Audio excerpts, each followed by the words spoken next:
Freddie. Oh, the cat flipped out. And I've never seen a cat have a WTF moment before. It's like, ah! That's pretty funny. I bet. He's over there, touch my foot. But it was so cold here, I needed something. Yeah, I bet. And we went down to get my son some shoes, and I saw those, and I go, okay, I got to get some shoes. It was so... Oops. Okay. Sorry. I'm going to post, I'll put the Zoom link, I guess, this time. Should I do that? Yeah, set stop. Okay. I think this might be our only polar vortex of the year. Oh, that's right. You're in that. I forgot. It's gone. It's gone. We're warm now. I've been complaining here because we've had like a high of 25 or something, but that doesn't compare to what you're dealing with. Yeah, we had days where the high was much lower than that. Minus 16 was a high. But this is what happened Canada. To California is when you have that kind of weather here, you draw the weird stuff into California. Yeah, it's snowing now up in the hill. So how's your house coming? Good. I should build in spring as soon as I get my engineer plans. The inspector caught me. I said, I'm way out in the middle of nowhere, right? I'm homesteading in the Southern Sierra, just south of the Southern Sierra Wilderness, right? And all of a sudden I got this red tag stapled to my table. So I called him up and I'm like, how did you find me? I mean, I'm out in the middle of nowhere. He's like, Google Map. Yeah, there's no such thing as hiding anymore, huh? No, not really. So he's all cool. I've got my foundation laid, my well's in, my septic's in, my perimeter fence is almost up. So I'll start building in the spring. Okay. What are you doing for water purification? It's right out of the ground. It's my neighbor to the north tests their water, and they've got no problems at all. It's a fracture system. So I'm feeding off Mount Whitney. I'm directly south of Mount Whitney, effectively. And it seeps in and it goes through this fracture system. So when I drilled my well, I hit water on top of the first hard layer at 90 feet. I punched through 3 more hard layers to 342 feet. And I pull out a little silt. It collects in the bottom of my tank. And then I draw out of that, and my neighbor runs it through a filter. But there's a restaurant that's about 3 miles away from me, and they have to test theirs monthly, and their water is pure too. So we're all drawing from the same source, I figure. Gotcha. I'm going to look it up on the map. Yeah, I put a little 48 volt DC Gunderfoss pump down so I can power it off 4 solar panels. I want to look it up on Google Maps. Oh, my location? Yeah. It's called Kennedy Meadows, but there's this pack company that also calls themselves Kennedy Meadows up by Sonora. So I'm down in Kennedy Meadows South, Tulare County. Okay. Sorry, something popped up here. It's a 300-year-old forest. I've got pinyon pine nuts everywhere. I couldn't eat them fast enough. My dog was eating them, I was eating them, I was bucketing them. Okay, I have to tell a funny story. Pine nuts, okay. This is my sister, Jill, who died. She was only 35, you guys know. November 2017. But I like to tell hilarious stories about her because she just was a comedian. So I used to be on this kick where I cooked a lot and I tried to get recipes out of Bon Appetit and kind of modify them or whatever. I don't even cook at all anymore. But anyway, so I made these turkey meatballs with all this, spices and pine nuts. We sit down to dinner and Jill just goes, we're having nuts with our balls. Anyway, Yep. She was all, I'm fixed this nice gourmet meal, and she just says that, in front of my older daughter who was 4 or 5 at the time. I'm like, thank you, Jill. Okay, wait, I'm sorry. I have to tell Jill's story. That's fun. She was a riot. She should have been on, Saturday Night Live before it sucked. Okay, what is it? Kennedy what? Meadows, Kennedy Meadows in Tulare, Tulare County. It's nice. It's 6,500 feet, so it's snowing there now. But it doesn't stick for very long.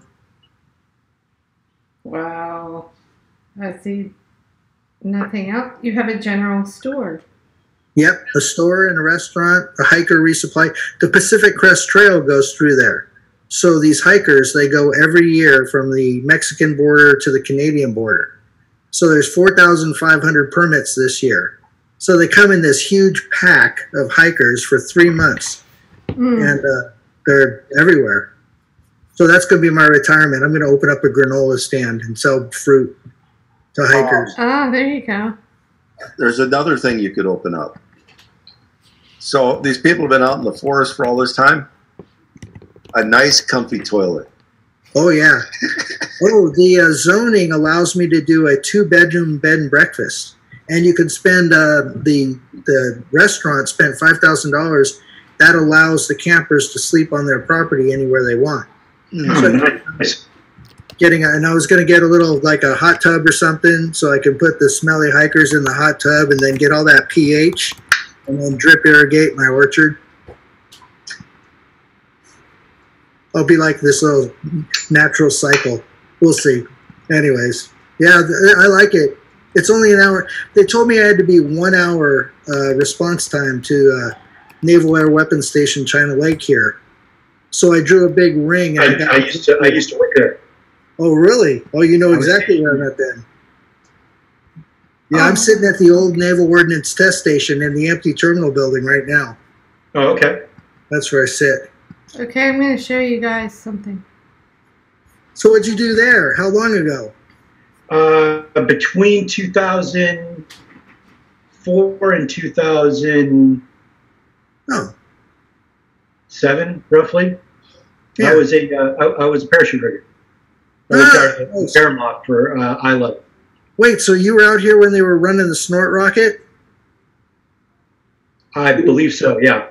Yeah, the supersonic jet that ran on the tracks. Yep. Man, that was a sight to see. Yeah, I did Tomahawk, Lurkswa. I did a whole bunch of projects out here for Lauritsen Laboratory. Is Okay. those primary for a digital back in the day, Digital Equipment Corporation, which no longer exists, like many others. But yeah, I like it out here. It's desert. I mean, Yeah, I mean, what's nice is the heat there at least is dry. It's a very dry heat, so it doesn't really hit you like a humid heat would. You know what I'm saying? I came in my first week. I was working in the lab, and I was there. They tricked me. I was down in LA in Culver City at Digital's LA Benchmark Center. And they tricked me. They're like, oh, how'd you like to work at a Navy base? You know, I'm thinking Port Waimea, Ventura, you know. I'm going palm trees. They go, oh, we hear you like to sail. So they got me all set up, right? So I go out there. I looked it up on a map, and I'm like, what the hell is this? It's way out in the middle. It's north of LA, right? So I get out there, and I sold everything and bought a motorhome, and I pull up. So whatever, I'm getting used to it. And I go on site, and I come back, and it's like the first week, and I go to my boss, and I'm like, you know, it's 112 degrees outside? And he's looking at me, and I go, you know, it's been 112 degrees for the last 3 days in a row. He's like, oh, it's a dry heat. I'm like, you mother, you're kill him. I go, oh, you promised me a company car. He goes, yeah, right out here in the parking lot. A black Ford Taurus. In the desert. Nice. I was like, you gotta be kidding me. Almost died in that car. well, Yeah. I used to drive my old black Volkswagen Jetta from the deep south. Hang on. Let's see if I can do this again. I messed it up last night, didn't I? It can be a little finicky. I think it's Zoom. No, I think it's me. Do you see this now? Yeah. You I guys see the see map. it? Okay. And I see it's on YouTube. It doesn't really matter, but okay. Here is, wait a minute. Where am I? Oh, wait, I'm really zoomed in. Okay, there's Toronto. So my one side of the family is Canadian. This is 2.5 hours north of Toronto. Talk about cold, too. It's 11 p.m. I can imagine. So this is where my Canadian grandparents lived. When they retired, they left Michigan and went back up here. But they lived, and they used to like tap the trees for maple syrup and stuff. Nice. That's how, yeah. So they were right here on this creek here. And when you were talking about hikers, it made me think of it because they used to rent cabins, and then people would come and go on the snowmobile trails, and the ski trails and the snowmobile trails. So let me just turn this off. Fun stuff. Yeah, anyway, it was very remote, and there was a general store. Like if I wanted to send mail there, I had to send it to the post office in the general store. So yeah, very remote. And I lived there in 8th grade, which they say grade 8, not 8th grade. And it was, really, really remote. People still got their clothes out of the Sears catalog. This was in the mid 80s. But oh yeah, it was interesting. I like it, but I don't think I could do it full time. Like to go visit was nice, but I don't know. It's just, you have to drive too much. Do you order everything to like food and stuff, or? They got a town an hour away. Although there's a sign coming into the town in Yukon, it says 100 miles from everywhere. Ah. Pretty sign. Okay, so you just make big planned trips. You have to buy everything in bulk and stuff, and then. Yeah, well, that's my goal. Once I get all up and running, yeah, I've got a large cold storage, a large dry storage, and then a sea container on the property. Actually, an old Navy communication container, because it's all insulated. Huh. And how long have you been out there? About 5 years. Okay, so your house you're in now, what is it? That was there. No, I got a trailer up there, and then down here in Inyokern, I'm at an airport. It's an old Naval Ordnance Test Station before they moved it to China Lake, and then they turned it into a Indian Wells Valley Airport. So the terminal building's empty, so I set up an office in there. Wow, okay. So I got an office space. And okay. You do obviously work remotely. That works permanently? Yeah. Okay. Huh. Well, speaking of work and IT stuff, I didn't have a chance to read through all this stuff yet. We could go over it, or we could save it for another time, I guess. Well, after you did your second show, or while you were doing your second show, you were putting up the where they were asking the DHS for documents. Mm-hmm. I was somewhat laughing because the DHS has the documents. They have the I'm sure they can see the secure version, but the white paper is pretty explicit about the ways and means used, the tells, the signatures, and what exactly happened in there. Mm-hmm. Description of the Russian meddling in the election. So why wouldn't they give that up to that committee? What in the world is that? That's what doesn't make sense. Why is he asking for it? He's already got it. Either he doesn't know he has it, he hasn't read it, which I find the whole thing was confusing to me. Why is he asking for this when he's already got it? What more could he possibly want to see? Well, there were many people, not just that one video. There's a whole committee that was asking for it. But it's public. Anyone can read it. That's what I was saying. Huh. All you've got to do is look at the Grizzly Sleep Report. And, now it's not going to go into the ways and means used for the cyber chain kill, methodologies. But it was very explicit. It gave IP addresses, the exit points, although the majority of them were Tor or VPN exit points. So really you're not going to get anything substantial from there. But the signatures left behind. Now, you had to kind of read between the lines in the summary of what they were doing. But it was a typical spear phishing exploitation. They got thousands of targets. They spear phished. Right? They used crafted websites and such like that to mimic short codes, the short name websites to mimic the websites, and they what they call them, Actor 28 and Actor 29. They said they got at least one compromise, and then just like the then they set up their command control. So once they did the targeted spear phishing, they got some hooks, right? So they started probably infiltrating either their personal devices or, in this case, the long-term goal was the DNC server. Once they gained access there, they created their instrumentation. They set up an external command control, so they had direct shell access to do their looking and such. And then they completed their objectives, which in this case was to withdraw a certain amount of information, emails and such. But this was all covered. See, my whole point was this is all covered in the Grizzly Steep report. And they give all this. Is there something that I mean, I just don't know. You know where I sit on this, and of course, I'm still remain open to stuff. But when we have so many whistleblower people like Benny and McGovern and all those guys saying that they don't buy this, and I just wonder, was there something with this report that somebody debated what the validity of it or something? Or, I mean, I trust we know the emails got out, right? Because they were publicly displayed. Now, the transportation method, that's what the VIP people are saying. And what they're looking at is the Guccifer 2 repository of the emails.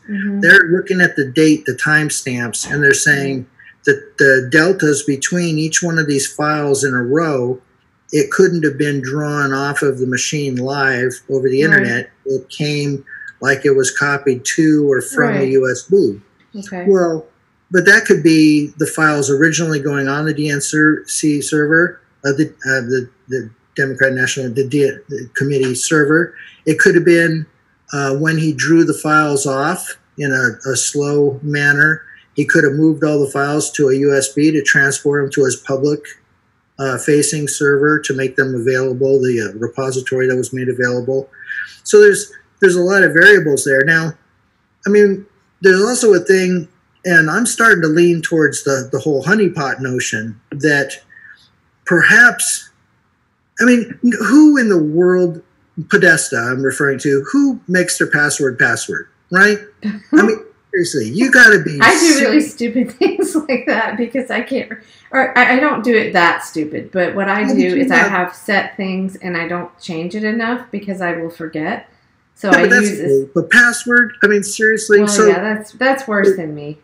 Yeah. It could be that they wanted information to leak, to be drawn. They could have set up a honeypot where they wanted this to get out.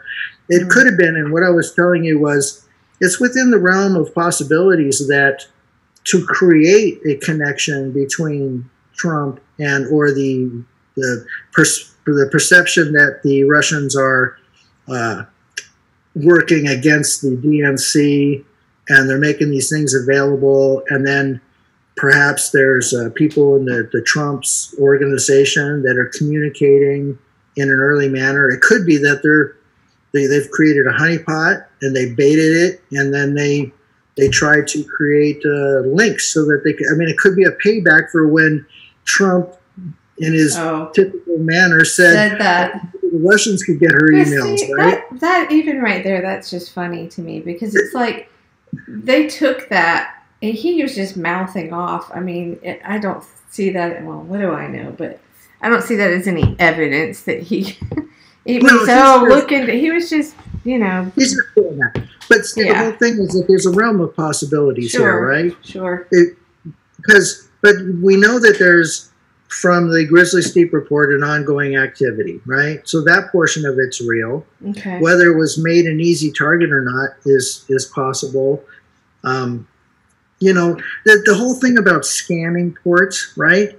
Okay, didn't you think that was ridiculous, though? Because when I see that, and Krebs is like, they scanned, and then in the I can't remember, I've watched so many clips now, I get them mixed up. Whether it was in the same clip or a different one, where he's like scanning. It happens all the time. So it's like, which is it, buddy? It's everything or nothing. You should be defending against port scanning. Port scanning Nmap is a very common command to scan out all the ports and to see what services are. But he seemed like he was saying that's our evidence of what they did was scanning. That's how it sounded in that hearing. Right. That's like noise outside the door, right? So why were they dumbing it down that much then, if that's really the case? Because it's all the time. Everyone gets port scanned. You get port scanned. Everyone does. It happens all the time. It's the most common way to look for a vulnerability, right? But it's easy to defend against, right? On my secure servers, I just don't provide services on ports, right? Scan all you want. There's just nothing there. There's no one going to listen. You know, on some of my larger, more public operations, you know, I only make available the ports I need. HTTP, SSH if I want, FTP, file transfer protocol to move stuff. So, no, the port scanning, but that's easy to defend against. Set up a firewall. I mean, it's not that hard to defend against a port scan, right? So if this is real, as you said, they know and this is real. Why? Okay, I said this, I can't remember which panel it was recently, but part of the maybe it was just the last time we were on. Part of the reason I think that people my age and younger can't accept, you know, they saw what the DNC did, you know, as far as thwarting Bernie's efforts. They saw this election, you know, suppression and rigging and all that, although a lot of that, you know, wasn't specific to the DNC primary. It's just the machines and the system, so it's been doing that. But I think the biggest reason that we're all like, what? Is just because for most of us, we didn't hear, like I vaguely remember in the 80s stuff about Russia, but Russia wasn't this boogeyman. And so to all of a sudden have, I remember on one show, all of a sudden Hillary, she's being interviewed and she says, Russian WikiLeaks. And it's like, I was listening recently to this podcast that's called You Are Not So Smart. I can't remember the guy that was on, but he was talking about language and use and how Trump was so masterful with this, you know, low energy Jeb and all these things, and that you just put these words together and you create, you know, that association. It was like, the way she said it was like, you know, they sat in a room somewhere cooking that one up. You know, it was like Russian WikiLeaks and all, that was it. You know, even though, correct me if I'm wrong, regardless of whether or not Russia, we don't know for certain. It's not Russian WikiLeaks. Even if what they say is a fact that Russia got the emails and gave it, WikiLeaks is still not Russian. So to even say that, and this the other thing is, you know, the Russians all the time, that just irks me. Yeah, and here's what I really can't stand about trying to force that narrative. If there was anything in WikiLeaks, in the releases, that had to retracted, then I could kind of understand, okay, because some of it wasn't true and some of it was made up. None of it has had to be retracted. All of it has been verified. Nobody's come forward and said that any of it was incorrect or was just bad information. Nobody. Right. So if the information's correct. Yeah, that's the other thing. I mean, I don't like this narrative without concrete evidence that I'll read this and try to understand it. But because I feel like that's our intelligence agencies lying to us, just like weapons of mass destruction. And it's important that if it's not true, that it be debunked. But ultimately, I don't give a shit. Really, you can call me crazy, but it's a concern if foreign countries are hacking into our systems. That's a problem, okay? Because power grids and all, I get that. But as far as in this case, what they revealed to most of us that were paying attention, we knew it. I mean, we knew that the thumb was on the scale and that Hillary Clinton, we could see it in the media. I mean, CNN, people on the right call it Clinton News Network, but it operated as a PR machine for Hillary Clinton. I mean, they would literally just not give Bernie any airtime. And so, to me, when WikiLeaks came out, it really just sort of it did solidify it, and maybe I guess for some people that weren't as tuned in, or didn't really believe it, it made them see, okay, yeah, look at these. I mean, I tweeted something today because it came up where Debbie Wasserman Schultz had emailed Chuck Todd telling him to shut up. Mika Brzezinski, remember, because what's his name? The conservative guy, Scarborough, and Mika Brzezinski had their show, and it was one of the last things when I still had cable that I watched, because I felt like they kind of gave things a little bit more of a fair shake, probably because he's a conservative, but she said some stuff about Hillary that was not real favorable when she was calling people sexist and stuff. Mika called her out on it. So yeah, one of the emails was like, Debbie Wasserman Schultz, just straight to Chuck Todd, tell her to shut up. So, it just sort of, to me, yeah, it's a national security concern, but it wouldn't change my view on, because you're right, nothing's been retracted from the content of the emails. So it just revealed what we already knew, and revealed that we don't have, the DNC, like in the DNC fraud lawsuit recently, that they say we can operate as a private entity and we don't owe anybody anything, and it basically functions as not a democracy. Yeah. Well, but that's the DNC and WikiLeaks. That's just one branch, right? Mm-hmm. You had all sorts of activity going on. You had the compromising of the state voter registration systems, right? Okay. The object is to instill discord, distrust, public, to cause chaos, effectively, right? You try to, and we did see in California a huge amount of provisional ballots of party affiliation switching. Okay. We heard this all over the place. So you really believe that was Russian interference? I think it was way more than Russia. I think they're just showing Russia on where the signatures were left behind on the DNC server. I think everybody's hacking. I respect the Ukrainians more than the Russians if we're going to divide it up. And the Chinese, you mentioned that it was Ukrainian malware or something. And where was that? Yeah, that was the exact signature that was used to fish Podesta. It was a piece of Ukrainian malware, and it was old. It was publicly available, which didn't make any sense why the Russians would be using a piece of malware that wouldn't make any sense. Them. Right? Well, that wouldn't make any sense. No, it could have, and with all the exit points, the IP addresses being Tor or VPNs, it could be the FBI, it could be anybody. It could literally be anybody. Right. Yeah, it could be the DMC themselves hacking themselves and then leaking it out. There's a lot of money to be made. Yes. Oh, we know that. So, I mean, nobody's talking about were the British involved? Were the Dutch involved? The places that are big banks. Mm-hmm. That doesn't mean that they don't have to be a superpower hacking us. Mm-hmm.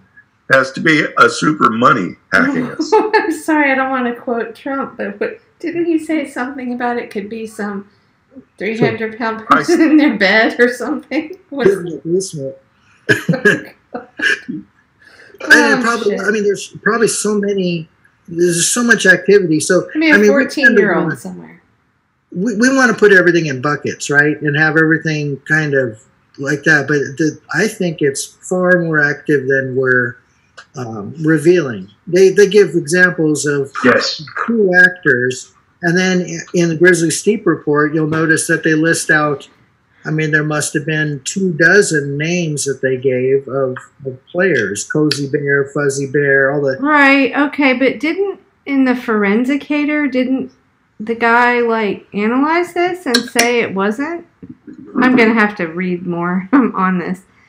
I mean, I'm wondering then why did Benny and all these people, they can see this too, so why would they say that this isn't happening? No, well, their main point was how the transport off the machine. Okay. They were saying that it couldn't be and maybe we need to define terms, a hack, where somebody for some way gains access to a machine, instruments it, so that from a command, an outside the machine command station, they can control that machine. They can get in and do what they want. They're basically saying that it doesn't look like it moved off of the machine over the internet because these times are too fast between the files as they were created in the secondary location. But there's a lot of things about that, right? I can change those times. If I wanted to, I can make them look fast. And it wasn't a USB speed, it was a FireWire speed. And so we need to know a lot of things. That's a good observation, what they're doing. But it could also be that it was just transferred from a USB to the Guccifer 2 repository. Okay, I guess I better read this. Not that that's going to result in me understanding it, but I should probably read it. And then I can maybe speak on it a little more. But, here's the other problem I see is that, and the other reason we don't buy it, or so many people have been skeptical, is because if this kind of stuff has been going on all along and they're keeping the public in the dark, then you end up with people going, we've never heard this stuff, so it sounds really unbelievable because we're not made aware of it, that it's happening. Right. Oh, I mean, isn't it unbelievable that you have remote access to your voting machines? Don't you find that absolutely unbelievable? Right. And so them keeping when it's not transparent all across the board, then something like this happens, all of a sudden you expect people to believe that this is going on. I mean, I think that's part of it. So. I expect apathy. I think the goal is to overload the human mind with so much information that it becomes apathetic.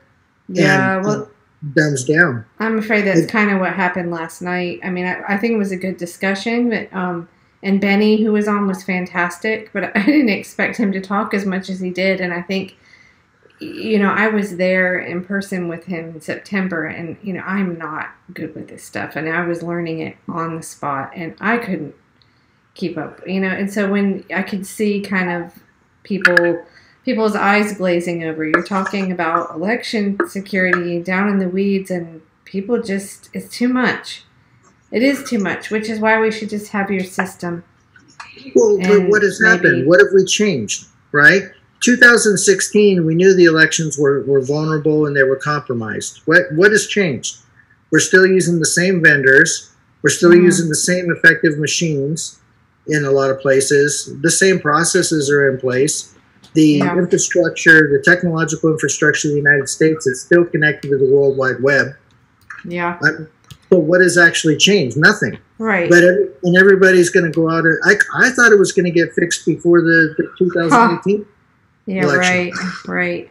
No, I think the answer, too, is, especially after last night, and I think that people are kind of naive to think that it's going to be better, that they're going to win. I mean, there are forces to keep people from, grassroots candidates from winning. So if we could get a system, this is, big dream, but here, if we got a system in place that, one system, like the one you have, and it wasn't all 100 different machines across the country that people, well, maybe it's not that many, but a lot of different ones. And so people have to learn the technology of this one does this and this one does that, and they're fighting the ballot image stuff in court, which takes months or years, and people just tune it out because it's too much, including the candidates.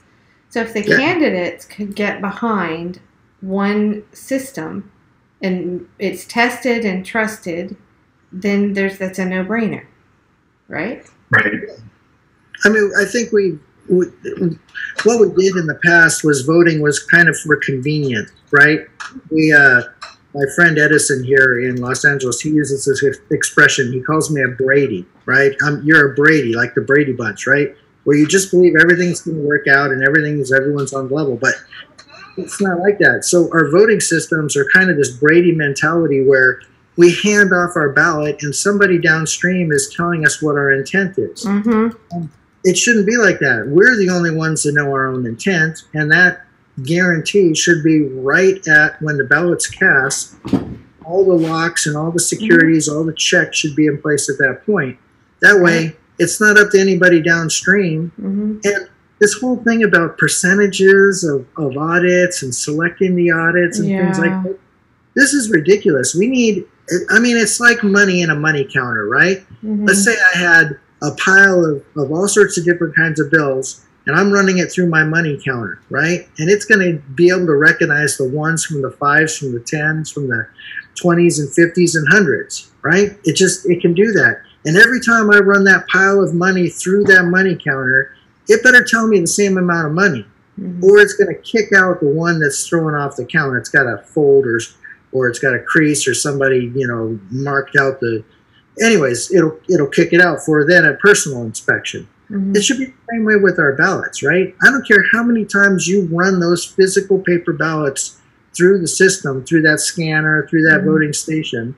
They should count them the same way every single time. And you should be able to audit the election in whatever degree of granularity you want, whether it's the entire state's election or the entire election for a precinct or this one voting machine. I just want to audit this one voting machine or whatever. So all those things have to be built into place. And this whole bit about requesting the ballots after the election, this is ridiculous. They should just be right there, available for anybody with any tools to go through and do their own audit. If some guy writes a scanning program at home or whatever, where he's going to roll through the ballots in his precinct and count them, good.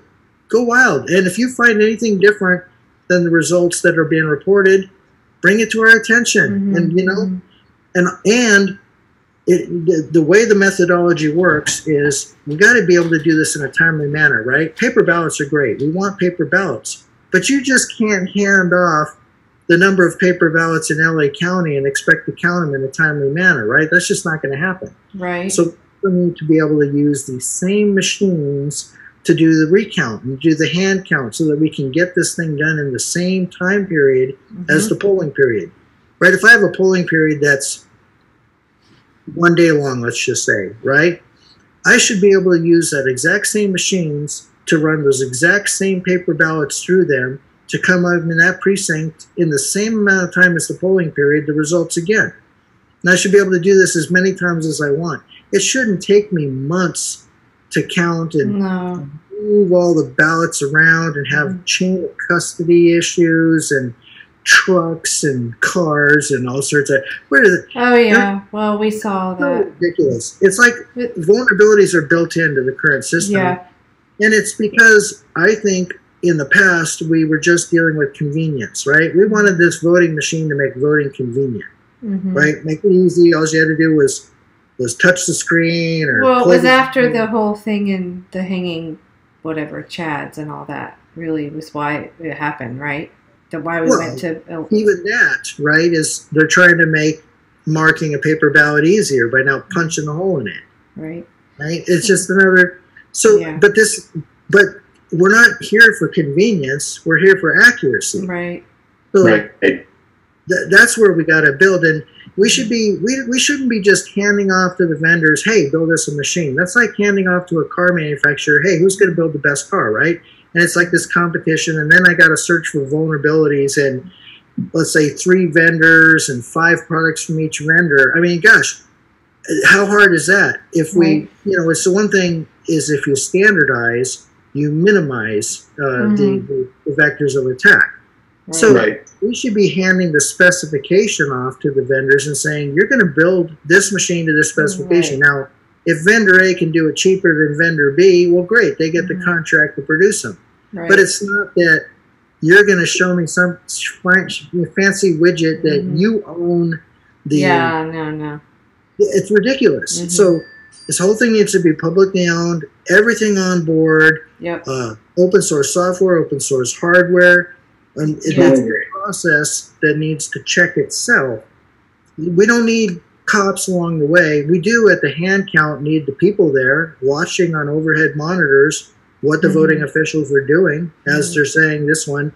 But at the same time, the methodology I did, when the voter takes this paper ballot that he's marked himself and he runs it through the voting machine and it makes an image and it digitally encodes the interpretation of that ballot that the voter themselves has approved, right? Mm-hmm. That's sitting on the voting server in the precinct. So now in the hand count, when they run that ballot, that serialized ballot back through, and it does the scan, and the voting official is looking at it and says, the voting official says, yes, this ballot matches this scan. Well, I also have the original scan on the server that the voter approved. Right. So the coding on that hand count scan that's in front of the voting official better match the encoding that's on the voter approved scan that's on the server.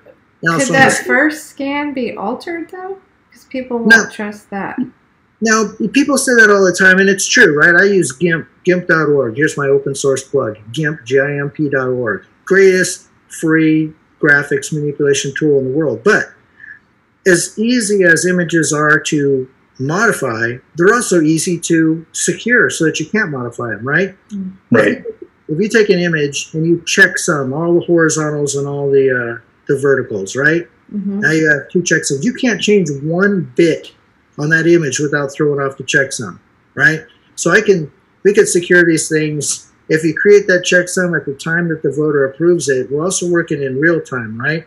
The longer an image sits around without any kind of authentication or checksumming, any kind of stamp that prevents it from being modified, you know. So if we're working in real time, if the voter themselves created that image and approved the interpretation of the selections on that image, right? And the same thing happened, that's on the voting station, right? This image is passed to the voting server. The same software does the same interpretation. If the two interpretations match and the voter presses the green button and says, you've interpreted my ballot correctly, right? Now I have that image with a digital encoding within that image of the selections that the voter approved in two locations. So why didn't we just do this in the first place? Hang on, but we weren't thinking security. Again, we were kind of Brady's. We were trusting that everyone's on board and everyone's doing their job, and nobody has any ill will. There's no bad actors. Yeah, sure. But then we found out there are bad actors, and there are people. There's too much money involved, you know, and so we just need to, and that's why we got to get on the same page, like you said, with all the candidates from the top down. Because look, I mean, like I've had my head down in it since last May or maybe April. I don't know, a long time, and it is.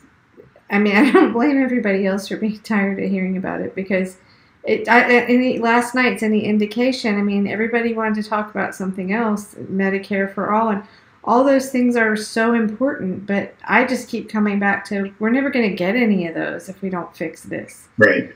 So, but nobody really can focus on it and stay on it. It's a certain type of, I don't know. Well, all those issues will get it. As long as we have a fair election, we're going to have valid representation. And valid representation is going to represent our interests, whether it's healthcare for all or education or reducing federal spending and empowering state spending, whatever. You know, whatever your issues are, it's bipartisan. We just my sister just sent me this. I think it's funny. Yeah. Anyway, you guys fold the ballot into that. If we have paper ballots, we can fold them up and turn them into flying fox. None of this is rocket science, right? All this is doable. We should have had this done by the 2018 election, but we're all arguing about what happened and why. I mean, yeah, but also I think there are certainly powers in force that don't want it fixed. That's why the system's not going to fix itself. That's why it's going to come from people up. Yeah, and that's both parties. But we need a national registration event for every state, right? In databases, once your database becomes corrupt, there's extra records in there or whatever. Once you recognize that your data is corrupt, there's only really two ways out of it. You either roll back to the last good backup you had and then roll forward all the changes to the point of corruption, or you repopulate it. And in this case, our voter registration systems across the entire nation are corrupt, and we need to repopulate all of them. We need to do it not on top of the existing structure, but in parallel. That way we can also compare the existing structure to the new structure, and we can start ferreting this out. So we need a national event for all states to have some kind of, and you know what? I look at the United States like a giant corporation in a way, right? And we're all employees. I should be compensated for National Registration Day, for the voting holiday, right? It should be a national holiday, and I should get a voucher for lunch. So when I go, because the problem is we're not getting enough participation too. We want to gain participation to the highest level, because the smaller the participation set, the easier it will be to manipulate. Right. So that's why we have to. So yeah. I think personally it should be a national holiday, and we should all get a $20 voucher to go to dinner with all our friends that voted. Personally, that's right. The last election, I didn't even get a cookie. The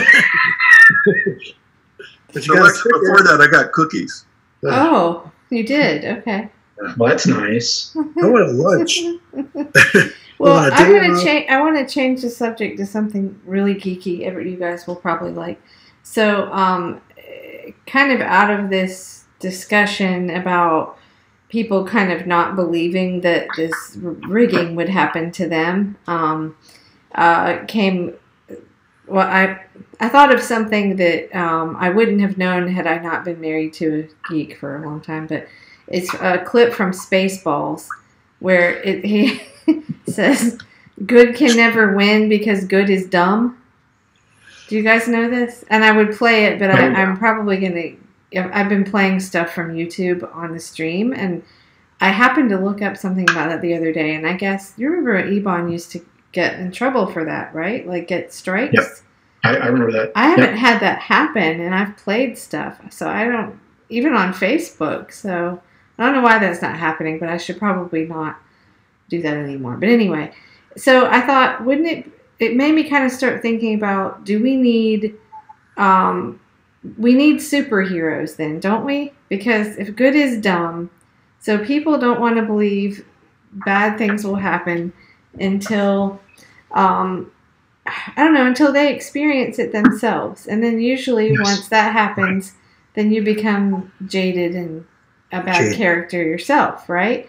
Like my older daughter was very into Harry Potter, and she would do all this. She wrote a lot of stories, and she'd do a lot of character analysis and stuff. And she was talking about Voldemort one time, and I don't even remember all the details, but it was like, well, he had all this horrible stuff happen to him. So usually that's what turns you bad, right? So here's my question then. We can geek out on superhero stuff here. But do we need, people say, oh, we don't need heroes in our society, but I think sometimes maybe we do, because, I don't know, it's like people just can't, they don't believe this bad stuff will happen until they witness it themselves. And then it makes you pissed off and jaded and just give up on everything. So, do we need superheroes? That's the question. Well, we need catalysts. I mean, a superhero does it all himself, right? He goes out there and saves the day all by himself. What we really need is a catalyst that causes everybody else to act and to move forward. Okay. Yeah, we could use some heroes. I got a cape. What I find absolutely frightening when you talk about the superheroes and the phenomenon coming up. I worked in the video game industry for a few years. Built a video game factory and pinball, and one of them made the note there. He'd been in the industry a long time. That our president of our company actually was the president of Atari during Space Invaders and all the big ones. Nice. Yeah, and he said that the game industry, people go to flights of fancy when the economy gets bad. And we need a bad economy really bad. And what happens is you look at the 30s, when the the late 20s, 30s, when stuff started getting really bad, there was a flood of comic books coming about. Go on Netflix right now, and everything is a superhero movie. There's vampires with superheroes.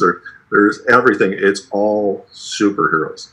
and it's many more times superhero than the 30s were. Well, you had your Batmans and whatever else.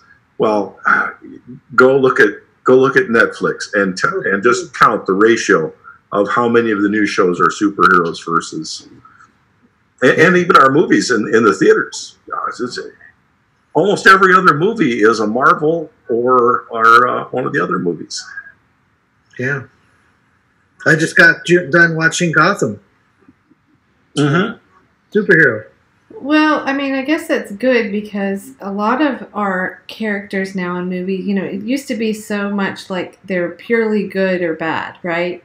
And now our characters are more, I guess, real and more conflicted. Like, are they really good or bad, right? It's not so cut and dry anymore. Yeah. Right? I love online games. I play World of Warcraft. I think it's great. Yeah. Yeah, my late wife used to play that constantly. She had everything. She was like the highest level anybody in her family knew. Yeah. I And play with kids online. my son has started playing Sea of Thieves. Oh, very good. Very good. No, I have a couple kids that play that, yeah. Okay. I actually bought a copy of it on a couple of days ago. He wanted to play it with me, but I said I didn't have time right now. He goes, well, it's half off until Tuesdays. Gaming's bigger than music as far as making money.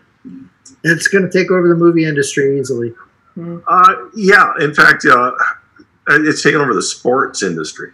Oh, people are starting to make more money playing video games than they are playing football. Yeah, these kids that are twitching for $10,000 an hour. I'm like, you got to be kidding me. Where was I? Speaking of sports, so I went to go pick up pizzas for my daughter and her friends for before homecoming. And as I left, the girl was like, have a good Super Bowl weekend. And I was like, it's the Super Bowl? Like, I was so, like, I don't even know when it's this, unless, I don't know. My favorite part about the Super Bowl, the day after watching all the commercials on YouTube. Oh. Yes. Oh, gotta agree with you. Well, the Patriots are favored by 2.5 points, and 70%. The statistic I just heard today was 70% is voting for the Patriots. So if we can get the Rams and 7 points, might be a good bet. I don't even know what you're saying. The only thing I've watched is like the halftime, Prince Purple Rain thing when it's actually pouring rain, or like, good music performances at halftime. That's about it. I just... Yeah. All I think is concussions when I see football. Yes. That's all I can think of. I've got to agree. As somebody who used to be, in the service, I've seen what traumatic head trauma can do.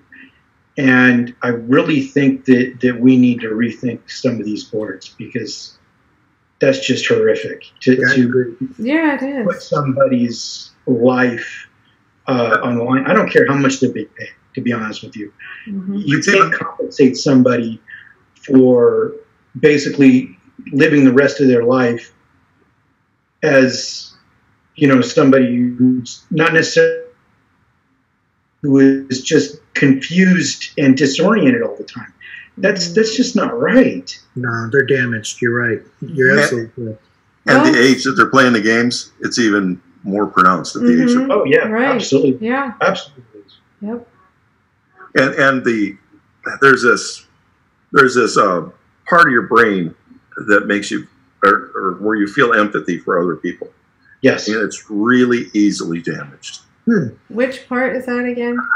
I thought it was right here in this area, but I could be wrong. Like I said, my brain anatomy. The prefrontal lobe? It's in the prefrontal lobe, I thought. Well, that'd be prefrontal. I believe it's in the prefrontal cortex. And there's this part of the sinus that kind of juts up. So if you get an impact where it comes down on your sinus, yes, you're going to be an asshole the rest of your life. Yeah. Not good. Huh. That if only that explained everyone. Yeah. Or everything. I don't think it does, but anyway. Yeah, we're so un-American to not on football, but I just thought, where I live, it's, usually basketball that I hear about because it's all the UNC Duke insanity. And I'm like almost 2 miles from the main like strip of UNC campus. I can hear people like yelling at certain times if it's been warm enough and I have the windows open. Almost 2 miles away, I can hear it. People just going crazy. Yeah, I just don't get it. I'm like, I don't know. I'm just not into it. But we've been like my daughter does gymnastics, but that's the kind of sports we're into. Not like I don't know. But yeah, I mean basketball. At least you're not getting a head injury. That's not true. Not true? Oh, not true. Okay. I guess if you fall, then. But some of these people fall pretty far. Yeah. Okay. Contact. It's amazing how high some of these guys can jump. Mm-hmm. They're going fast and they hit each other. Oh, yep. Okay. Well, it's not as dangerous. They have no armor. Yeah, it can be more dangerous actually, depending on they're not wearing helmets at all. Right. Okay. So if they come down nose toward the concrete or wood first, it's going to damage the asshole mechanism. Yep. Yeah. Wait. Emphasize the asshole mechanism, right? Not damage it. Now, if we can figure out how to damage the asshole mechanism, we can fix everything. Well, it's more like the asshole inhibitor mechanism. Oh, okay. I need to check. Sorry if I completely forgot the term. It's okay. I need to check. I need to check someone for that. I just took those classes to meet women.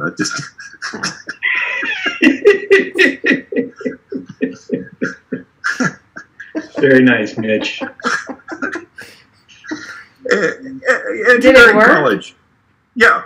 But engineering college, there was, 4 guys for 4 women for every 1,000 guys. The overall school, it was 4 to 1. But isn't that terrible? I hate that. I just think, I don't know. I even sort of play into it when I say, oh, I can't do IT stuff and all this. But I think it's just societal programming and then we sort of turn away from it because. Like Zoe was very into science, and now she's just less so. She's not had good teachers, and I don't know. It's just the way there was an actual course about that, and of course, because of the cultural lens, how things get worked, it's probably changed drastically now versus 35 years ago. Right. Yeah. I mean, I've had to sort of push back on my own, former ideas about it and figure out, like, just this stuff that I do here. I mean, I had Avon's help, and then I tried to get some other help, and it was like pulling teeth. So I finally sat here, several nights in a row and just figured it out myself because I was so determined to do it. It was in my way. What I wanted was someone else to just do it, so I didn't have to mess with the IT part. And I thought... I even had Avon help me. He'd done through it. I didn't want to go through it, learn. I was just, okay, just how you set this up. I didn't want to look it up. I didn't have any patience for it this time. It just seems like every time I learn another computer language, that computer language is gone in 2 years.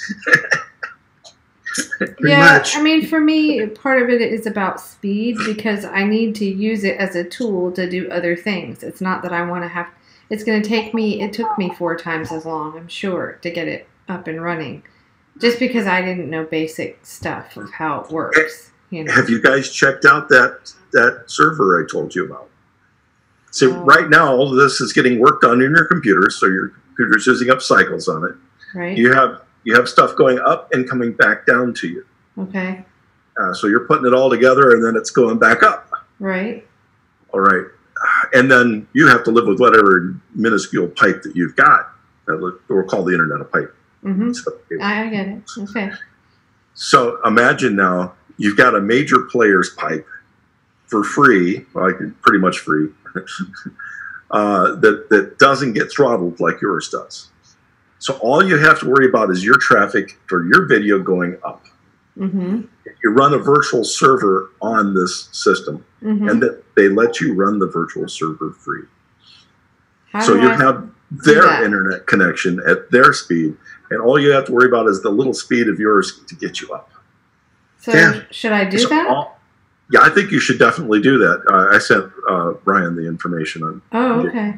But all of you, like even Brian, it would cut down on his load. Uh-huh. So everything is happening on there, and his system becomes basically a camera. When you want to control or change something, you basically pull up like another window in your browser. Now, this has another side effect. You no longer have to worry about I can't share on my own computer that it's using a server, because you're no longer the server. Ah. Okay. It makes sense. But again, and it's on a server that the other companies wouldn't dare throttle. Okay, wait, what is the name of this? Is it a certain company that runs this then? Microsoft. Yes, right. Microsoft Azure. Oh. Microsoft's cloud. Right, and they want users. This is their way of getting people to use it. Oh, okay. Well, maybe I should look into it. Yeah. So, but again, because you have bandwidth issues, Brian has bandwidth issues. This gets you over the bandwidth. Not my bandwidth issues seem to have. But you know what's weird though? A lot. You've just had this tonight, only a couple times, but I've noticed it, and it hasn't been doing that in a long time. Did you do anything differently? Who? You. What it was cutting out a couple times, and it hasn't done that in quite a while. Yeah. Maybe it's me. I haven't noticed it. Yeah. Maybe it's you. Strange. No. So Azure has a contract between my neck and my shirt. What? It's just overwhelming for it. You can tell that I'm, like I said, I'm too light to be white. Oh. Well, you are in Iowa, so what happens? Azure has a desktop. Is that what they're exporting to you?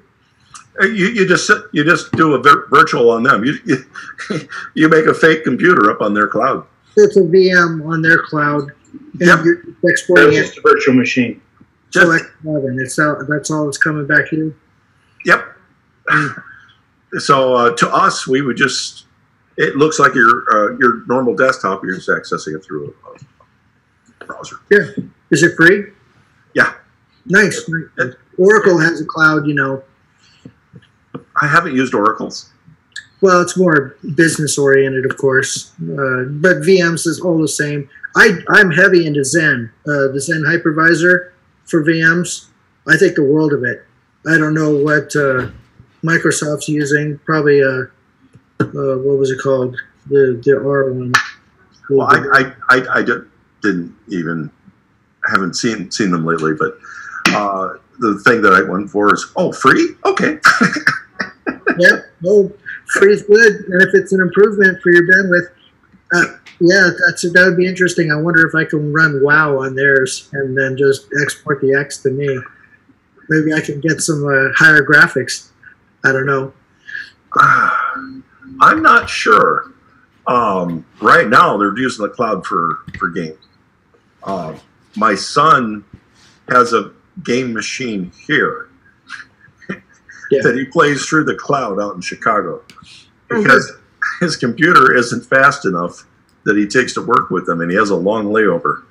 So he plays games during his lunchtime virtually by using it across. I'll have to check it out and see what theirs is about.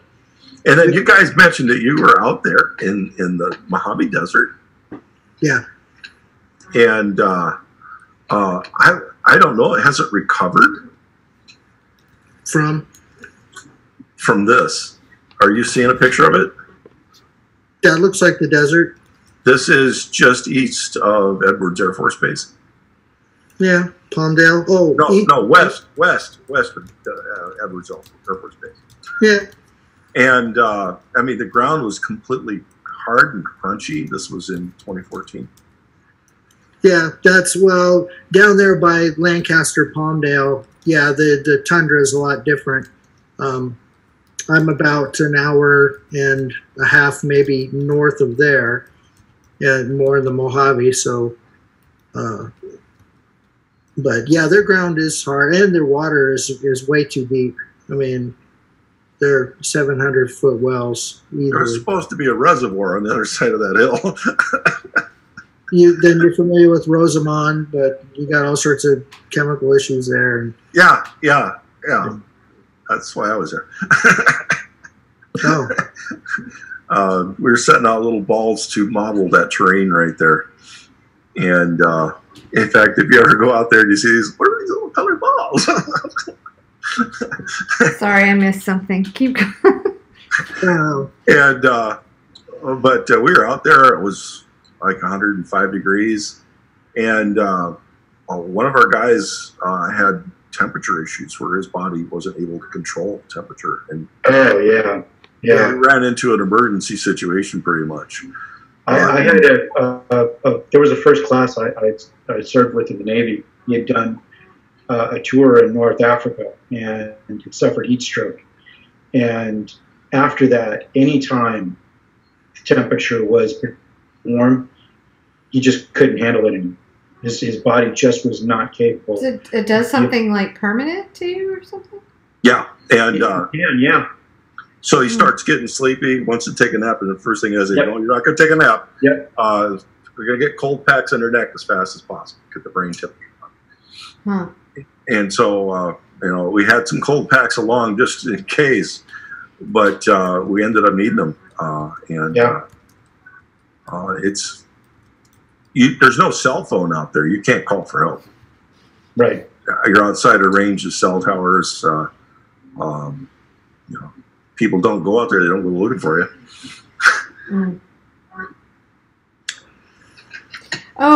So were you, remember when I sent you something more about the whole 5G stuff? We talked about it one other time, but the reason I sent it to you again is because it was posted in a group of people that I think are, I don't know. People are insisting there's something to this. So can you do, I guess we don't need to debunk it again. It's just ridiculous, right? But you sent the other one. Yeah, that was. And what I see a lot is that people make connections between things where there really shouldn't be a connection. Right. We all do that. And they start pairing more connections together, and it really gets out of hand quickly. So what happened was Kelly sent me something about, what was it? 60 kilograms of plutonium being... Yes. Yes. And I said, first of all, the person that wrote the article was misleading. You don't throw away, you don't dispose of weapons grade plutonium. Right. Okay. It is valuable. Wait, where did I get the article? I'm trying to remember where I saw it. I know it was in the messages. Let me check. Can't remember where I saw it. Or maybe that was posted in that same group. I guess I just, I want to know the science behind it. Because when you see people that are, oh wait, no. That's not it. They're otherwise, pretty in tune with things.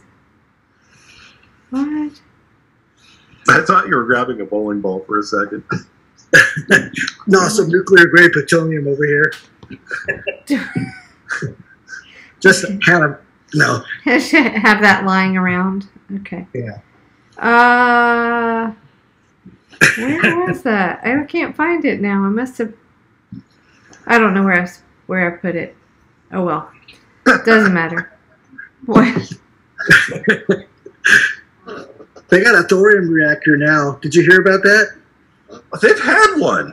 Yeah, since the 60s, but they never fired it up. I think the Swedes came over, the Norwegians, and fired it up. Oh, okay. It's pretty incredible. Molten salt reactor. And to start the reaction, one of the more incredible things was they were using spent nuclear material to start as a reactor. Right. So not only could they generate power with a they can use spent the CANDUs, the Canadian reactors, actually use mostly depleted uranium. Really? You only need a little bit of the like you said, just the fuel to get it going. Is that your Snork that just said that, Mitch? I mean, sorry. Yeah. It's midnight? Oh, okay. Right, because you're, all right, an hour behind me. Okay. Yeah, occasionally it lets me know. Otherwise, I tend to stay up all night. So I just have it remind me every once in a while that I got to pay attention to it getting late. But what happens is, and time after time, you see all of these things in the stories. To me, it's like a journalist that you got to say something. You got to get us some readers. Right. Clickbait, yeah. I guess. Yeah. Right. So the inclusion of weapons grade. So I sent you the link of where weapons grade, or what used to be weapons grade, what leftover materials are. There are 15 so far public discovered variants of plutonium. 2 are we're talking about. 1 is extremely good for powering spacecraft and artificial hearts, and 1 is really pacemakers. Okay. And one is good for nuclear reactors and nuclear weapons. Okay. Now, in a nuclear reactor, you only need a very small percentage of 239. Yeah, 239. You only need a very small percentage of it to actually have it kick up and start arcing. At that point, the second it starts the chain reaction, you'll see this beautiful blue light, blue-green. Okay. But you don't need very much. Now, the CANDU reactor, you just need neutrons hitting something else with a large nucleus that has a lot of neutrons that are going to split and go away. So they use the depleted uranium in the CANDUs on their other part of the fuel, and they'll enrich it with some MOX, mixed oxide, which is plutonium, uranium, whichever stuff they can get their hands on. And so the CANDUs prior to the thorium were the safest, but CANDUs are nowhere near. See, I still think you should do a science channel thing. Have an hour. I think it would be really cool to go into all this stuff for kids. I mean, I think my daughter would think it was cool. She used to watch this YouTube site all the time, and it's much more simplified, but it's called ASAP Science. She loved it. But anyway, yeah, you should do some. I have an application in to teach. Oh, you do? Yeah, if I get that, they probably won't want me to do anything like that. Oh. Well, I'm sorry, everybody. I am really off here. I need to take a shower and get my butt Brian, all the way on the West Coast, gets tired before everybody. I know. I'm sorry. So are you, John? I was working on a project today, and it really kind of wore me out. I'm sorry. I suppose once Alexa said something, it made you even more tired. Oh, okay. Told you it was late. Yeah. Well, thanks a lot for being here. Yep. Pretty appreciate it. See you guys again. Okay. Good night. Okay. Good night. So yeah, I don't know what we're gonna do going forward with candidates, and I don't know. Brian, we'll have to. We did that all of last year, pretty much, just talking with. I mean, really great people, but I just don't know. I'm at sort of a loss right now how I want to move forward with it until I kind of feel like until we get this election stuff straight. I don't want to say it's pointless, but it's hard to hear all these wonderful, enthusiastic candidates wanting to fix things and just going, nah. I mean, I don't know. They're up against so much. They don't have a shot at getting media coverage. their only shot is really, locally getting to know people. But if we don't know what's going on, it's a big black box, as John Brakey would say, when you go vote, then what's the point? Well, right now we're facing the issue of there are 163 candidates who have filed to be presidential candidate for the Democratic Party. There are over 400 candidates total right now who have actually filed for the presidency. But of the Democrats, there was this big poll today saying all the islands are for Kamala Harris. And please. Wait, and the islands like Kauai? Because I thought Tulsi. Now Tulsi, I like Tulsi. Other than if I get really picky about a couple of things, I could be critical on. But I don't know, still backing the Democrats. But she's stuck to her principles, I think, really well. But did you see the article today? I forget what news outlet it was, but wait, actually, let me find it because I tweeted it. They basically said this is Russian interference. Mm-hmm. Yeah. What? Hang on, let me find it so I don't misquote it or something. Sure. That she's a Russian interferer? It says Russia's propaganda machine, it's NBC News, Russia's propaganda machine discovers 2020 Democratic candidate Tulsi Gabbard. So it discovered her? What the hell does that even mean? Experts who track websites and social media linked to Russia have seen stirrings of a possible campaign of support for Tulsi. Not that it would be people like us, that might support her, but no, it must. I've retweeted stuff for her. Yeah. I do respect a lot of her positions. But they're going to say, it's, what else did they say? It's promoting the presidential aspirations of a controversial Hawaii Democrat. You brought up open source voting. She was part of one of the legislation. Right. Well, that was one of my problems I had with her. Not that she was supporting that legislation, but that as the Russiagate skeptic, that she stood up there and kind of said some anti-Russian stuff. But I still don't understand the evidence. So anyway, I thought she was kind of backing the narrative that had yet to be proven. But again, that's being really picky. I think she's really I remember when she stepped down from the DNC, I pulled my daughters in and I said, listen to this. Because she just said, I cannot do this. I can't, have to step down because I can't be for these regime change wars that Hillary Clinton is for. And, she won a lot of us over, I think, with that. What she said when she stepped down, I think, I think with this many, though, candidates, dividing the vote. They're really setting themselves up. The rest of them suck, though. Sorry. Well, good. Let them fall by the wayside, but it should be interesting. Mm-hmm.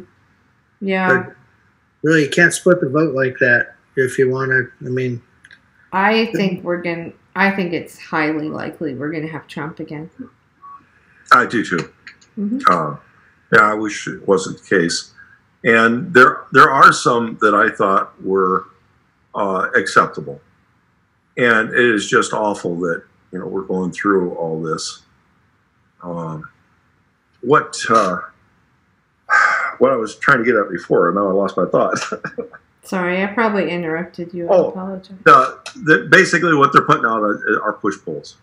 Of the candidates that they're putting out on the polls, a lot of them haven't even filed to run yet. Bernie hasn't filed yet. Neither has Hillary. And those two were on the list. Has Biden filed? Okay, all of them are too old. And I don't like to be ageist because I've talked about this before. My grandparents were in their mid-90s and they were still sharp as ever till a week before they died. But most people, are not, even if they are that type of, they age like that, the general public is not going to be they're going to be worried. Remember when McCain was running, when that was the big concern? He's too old. Yeah. So, I don't know. I don't think Hillary's got it in her, or Biden.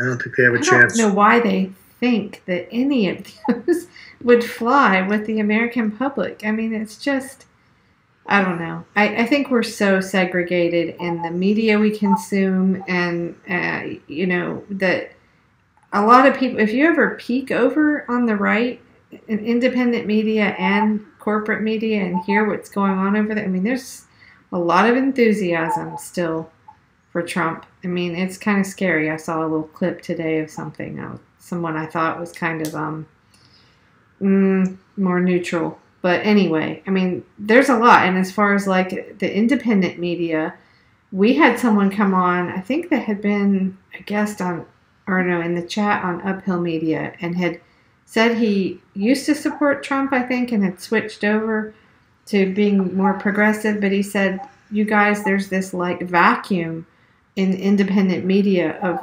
entertaining people that are bringing, you know, news, but in an entertaining way, and that there are a lot of them on the right. Like, I ran across these guys. Oh my God, it's really kind of scary. But they're black or biracial. I'm not sure. But I think it's the Hobson twins or something like that. Oh my goodness. They do these little short videos on different issues, and I see why they have a following. And so the right is really mastering, even in the, you know, independent stuff, they're mastering this, and they've got huge audiences. Like, I'll look up these guys. Did you see Ann Coulter on Bill Maher's show? Oh. That was entertaining. I can't watch Bill Maher anymore. You've heard me bitch about Bill Maher, right? No, but I saw him twice in person. The second time, before the show even came, I was like, why in the hell did I buy this ticket?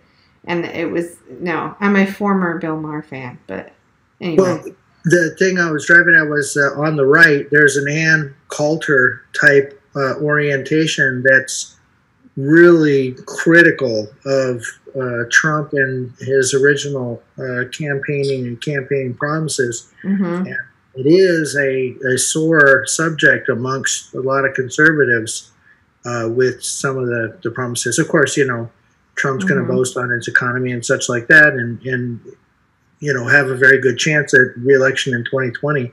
But there is an amount of resistance within the conservative ranks that are very critical of Trump and some of the promises that he made, especially around his border wall and border security and those aspects. Yeah, that's just ridiculous. Okay, it's the Hodge twins, and they've got to be from the South. I saw something, they're comedians and they're twins. I'm guessing they're in their 20s, maybe 30s, and they were actually at an auditorium about an hour from here. Because, you know, I'm in a pretty red state other than the blue pockets.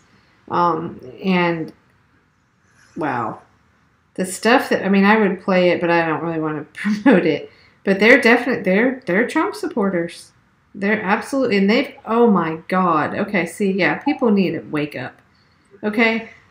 Some of our favorite progressive indie people have got like 20,000 something views. Oh, Jimmy Dore's got way more than that. Let's see. Let me compare. I love Jimmy Dore.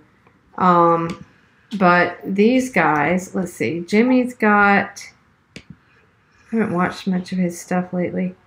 He has 148,000 followers. Okay.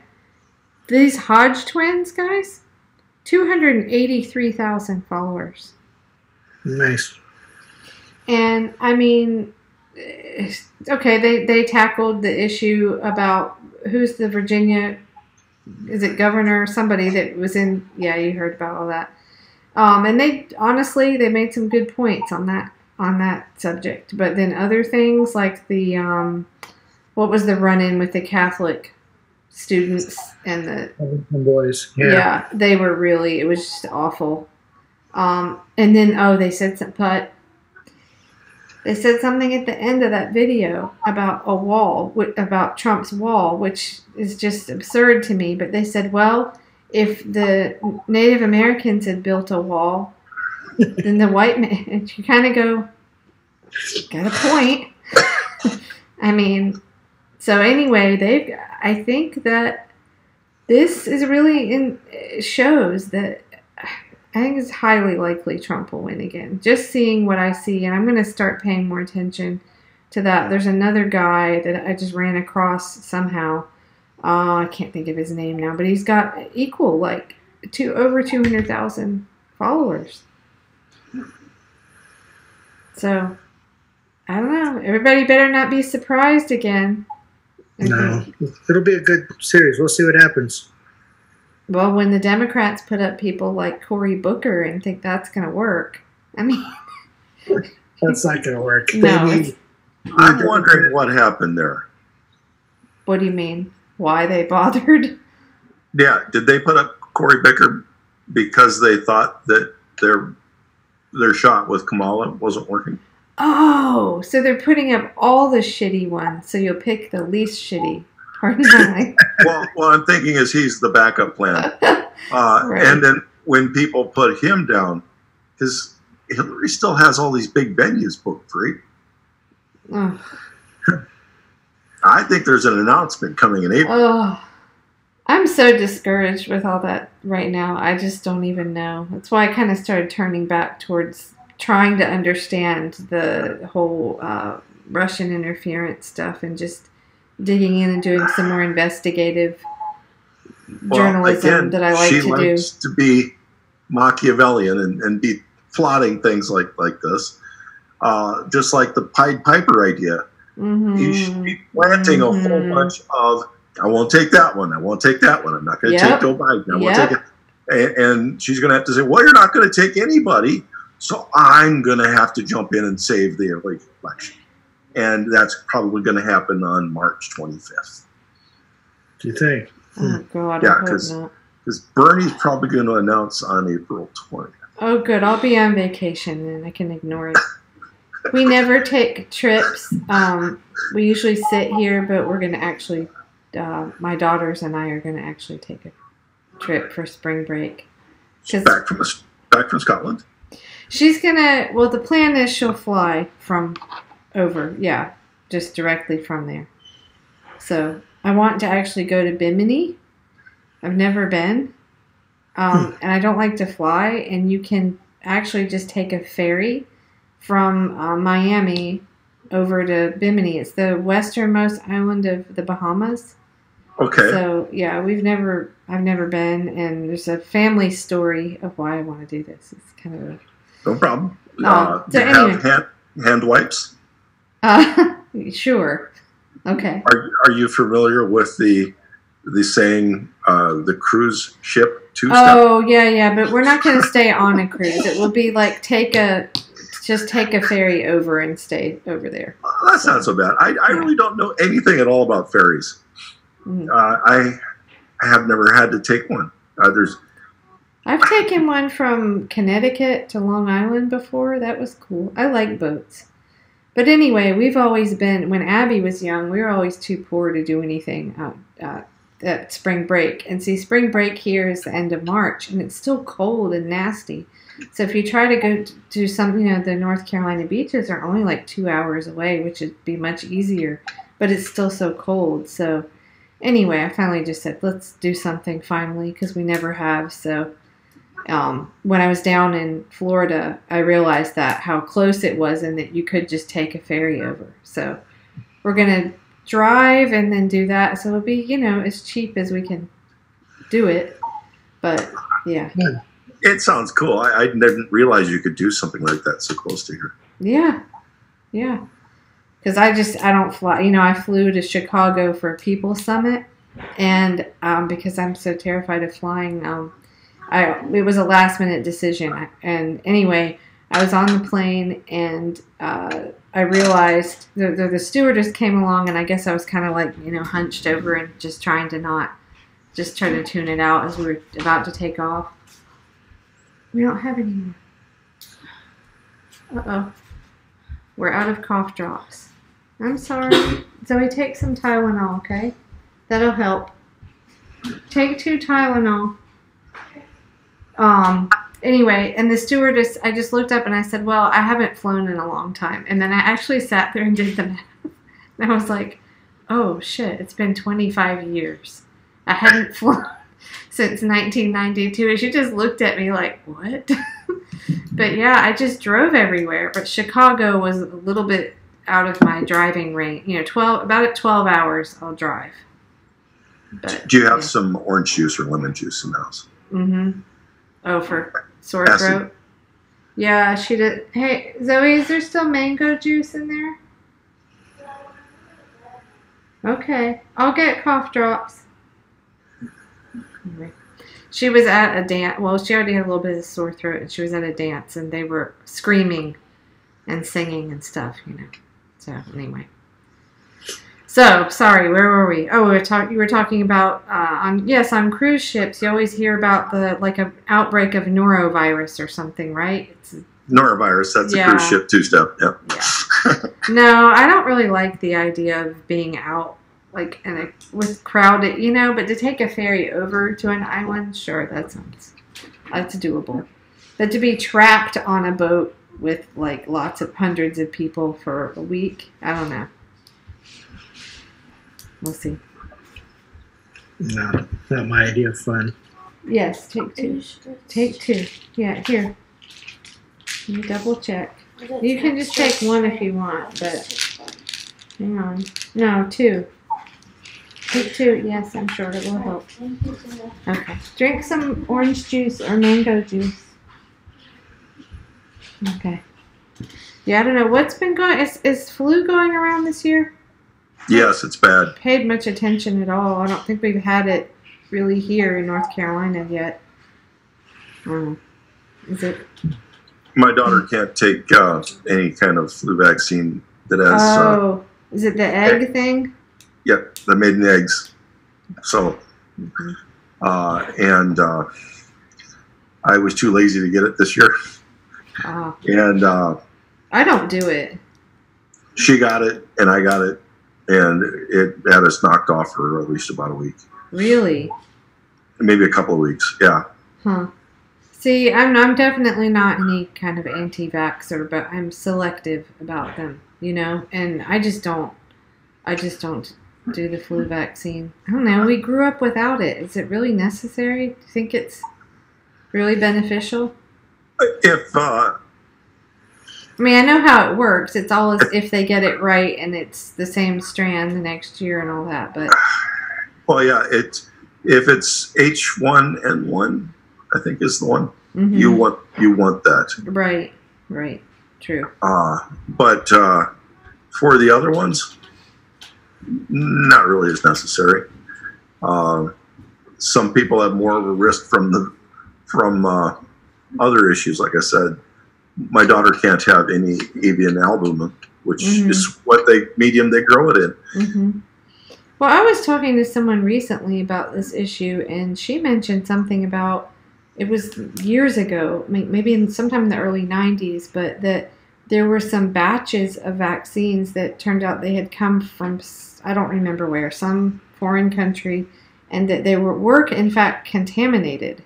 I haven't looked into it yet, but you know, when people say that people have all these reactions and stuff, I think the science has kind of shot that down, right?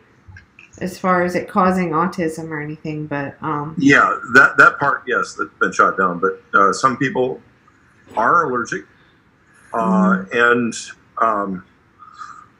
we're really bad about testing our kids to see what allergies they have until they display them. Right. You know, there are panels now that you can take with a few swabs where lots of analysis, and there are 150 about allergens that could easily be modeled for every student that's in 5th grade or first, kindergarten. Mm-hmm. And I think prior to going to kindergarten, they should have a modeling of allergen. Hmm. Isn't it interesting though that do you think that that's really increased, or is it just that our knowledge of? Yes, it's increased because of, more people are living. Yeah. Before, these kids would have been dead at age 2. I mean, well, they died. Why they died? We don't know. Oh, right. Okay. Yeah. So. There's a comedian that said something. I can't remember who it was.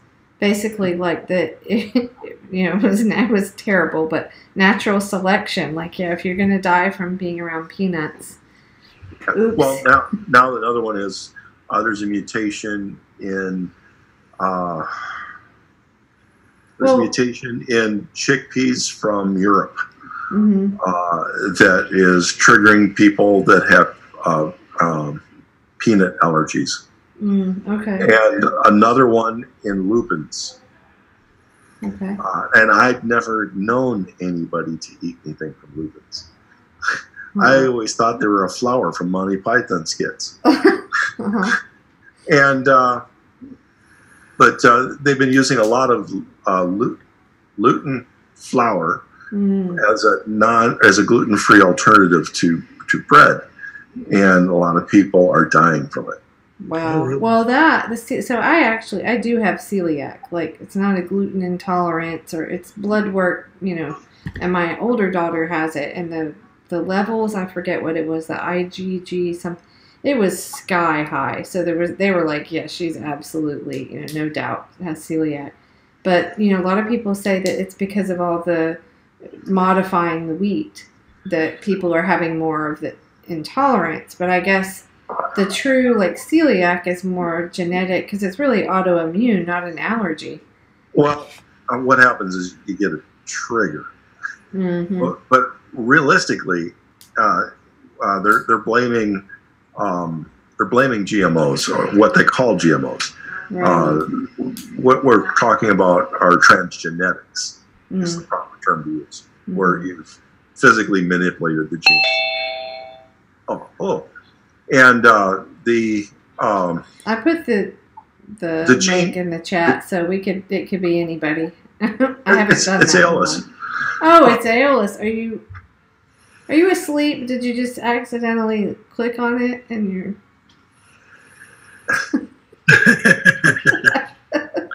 Hi, ALS. No, I'm here. There you are. Sorry. Oh, that's okay. Hi. Very nice to see you. It's been a while. Yeah, sorry. Jeez. Let me see if I can figure a way to get my camera to work. Oh, cool. Alright, that'll work. Well, I was thinking earlier, just being discouraged about, I don't know, everything politically right now. But I am discouraged. I am discouraged politically. But I was also thinking how cool this has been in meeting the great candidates too. But everybody that I've met online doing this stuff, it's just been really cool how we can all connect and talk about stuff. SEMA filed today. Do what? SEMA Hernandez filed today. Oh, yeah, I did see something about that. Didn't she mention that when we were on last night? I don't know. I might not have been on at the time. I think maybe I thought she already had. I don't remember. I was so focused on the election stuff. But back to the wheat. It wasn't a transgenic change that caused the increase in tolerance. It was a selective crossbreeding, the old method, natural method of crossbreeding some plant in from Japan to make larger harvests and make easier harvests for the wheat. Huh. And that is what the people are intolerant of. Hey, headline, it's kind of near you. So, FedEx worker found frozen at Illinois delivery hub. Yeah. Oh, I guess that was Thursday. It happened on Thursday. I just saw it. Jeez. He wasn't supposed to be there at the time, so probably left something in his truck, went back to get it, slipped. The amount, when it was before wind chill, it was 30-something below. Oh, okay. And people do not realize how severe, how fast you lose your body temperature. Right. And if you're compromised in any way, the rush of cold, it is bad. a typical house freezer is 0 to 10 below, Mm-hmm. and most people run theirs at 0. Mm-hmm. So it's 35 degrees colder than a typical freezer. And what happens is, Victor, what is he doing? I don't know. Do you know I have a screenshot of we're all I forget who else there. You and me and Brian. And I forget who else was there, but he's over your head like this, and his tail sticking out. It's really funny. Anyway, sorry. But you know, your blood vessels constrict and everything. It can take you to a heart attack. It can just make you faint. Mm-hmm. And if you faint in 35 and you don't have adequate clothes on, you will not wake up. Yeah, right. Well, there have been a couple of stories about people drunk and falling in snowbanks. I've seen. So, yeah, and you don't wake up. So, not good. Anyway. Well, it's not that cold here. It was actually like in the 50s. But you're in the deep freeze, right? We weren't. We were at the edge of it. We didn't get any lower than minus 31. Wow. Okay. Minus 31. What about where you are, Aeolus? In Oklahoma, right? Is it cold? Don't even get me started. But Oklahoma. The big news that came, I'm sure maybe a couple of you might have heard about the recent genius methodological legislation or brilliant legislators to come up with in the wake of last year's teachers' walkouts. They have apparently decided to take the initiative to try, or at least one asshole decided that they were going to try and see if they could pass an initiative to ban teachers from walking out. Okay. And marching onto the Capitol. So, isn't that against the 13th Amendment? No, no. That's the one about the slaves. Okay. Well, you can't. walk out. No. You're not given the option to leave, right? And I also bro,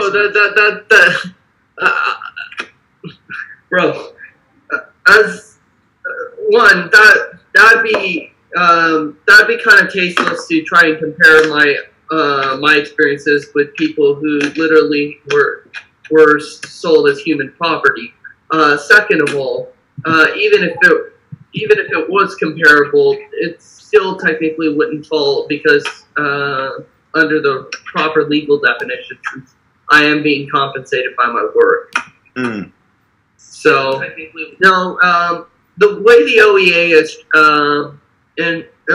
which is the Oklahoman branch of the National Educators Association. The way they're framing this is that they are looking at this as a free speech issue. And so the general plan is if this does actually get past the ground, which most of the NEA isn't concerned that it actually would, because it's being led by one fucking nutto. And this is more or less the legislature going, okay, fine, just fuck it. Just put it up there so we can get back to something more substantial. Why do we treat teachers like so badly in this country? They have like the hardest job, really. Honestly, I've learned in a very short order since 2016 to never underestimate the callousness and cowardice of my legislators. Particularly those representing the Republican Party. That said, though, the last 2 years have also taught me to never underestimate the shallowness of the Democrats to follow along with stuff like this. So yeah, I have to make some tea. I'll be back. Keep talking. All right. So yeah, that's been fun. But other than that, there hasn't been a whole lot to talk about. I'm not sure if that's necessarily a good or a bad thing, though. It's a thing, though. Ugh.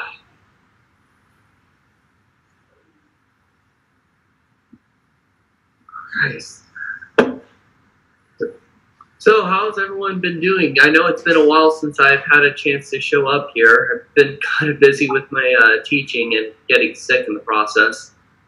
Well, you're in the room with, what, 25, 30 incubators? Yeah.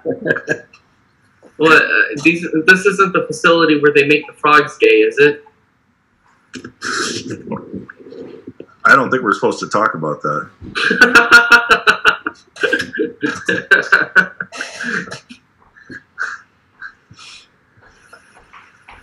Wow, I just realized it's already been 2 hours. How is that possible? We talk so much, don't we? But, you know, I feel bad because you just came on, but I think I better not push it too much further tonight. But you know what? No. I just wanted to come in and say hello. I'm glad you did. Yeah, we've missed having you, but I've also not been doing this on a regular schedule, so I would like to get back to doing that. You know, when I do a big long one on Friday night, then it's kind of... Oh, there's the cat. Oh, there you go. Oh, look at that. That's so sweet. But anyway, let's start doing more regular on Saturday night. And I do like to start at 10:30. I think that's better for everybody. All right. But, yeah, we just kind of, I guess, like I said, I was just really after seeing everything that happened in Broward County and being just overwhelmed with the election stuff and, I don't know, the holidays, and it's just been kind of a lull. But, the news is just, yeah. What?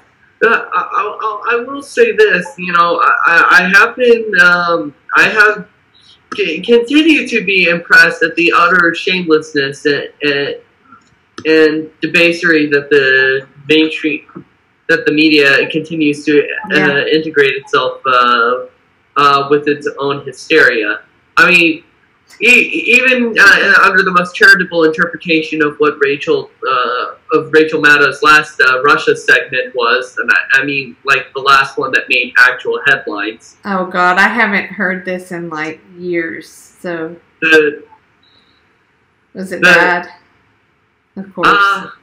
Well, okay. So apparently, she was attempting to do an expose on an recent Homeland Security document outlining the potential security holes in their country's power grid, which, you know, which has, to be fair, has been something of an issue, largely stemming from the fact that it's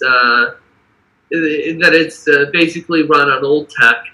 But remember that one they said that, yes, Russia hacked Vermont's whatever, and it turned out to be not true? So, and so this also came out on the eve of North Dakota having one of its worst winter storms in a while. Right. And so Rachel Maddow used this as a posit to ask the question, what if Russia could cut the power lines in North Dakota? And leave them to freeze to death in sub-Antarctic temperatures. Well, this won't happen. Well, let's look at what's going on. Yeah. What do they grow in North Dakota? Beets. They grow beets in North Dakota. Yeah. Who eats beets? Russians. So they're all Russian stooges. This makes me more of a Putin puppet. My one mom friend, basically my one friend in real life where I live is Russian. I would like to believe that, but she always eats beets. But you have to remember, they're still trying to figure out whether what Stalin did was good, was a good or a bad thing. So, like, they're considering that Stalin was also infamous for starving his own people by implementing privatization collectivization policies without any impetus or care for management and crop rotation, you can kind of imagine how that ended up. I would not underestimate the callousness of Russia's leadership to ignore the plights of their own people for what they consider to be the greater good of the Soviet Union, the Russian Federation. Oh, okay. So do you follow? No matter how ill-conceived or misguided that vision may be. Do you follow CERT notifications for industrial systems? The CERT, C-E-R-T, CERT.org. It's the notification of vulnerability, National Vulnerability Database, and the so part of CERT notifications are on industrial systems, and you can get. I've been involved with CERT and CERT notifications since it was called Major Domo, but you mentioned the vulnerability of our infrastructure, our utility infrastructure, and such like that, and you have good reason to be concerned. If you follow the CERT notifications on industrial systems, you'll see the frequency and the number of notifications that come out weekly are pretty staggering to follow.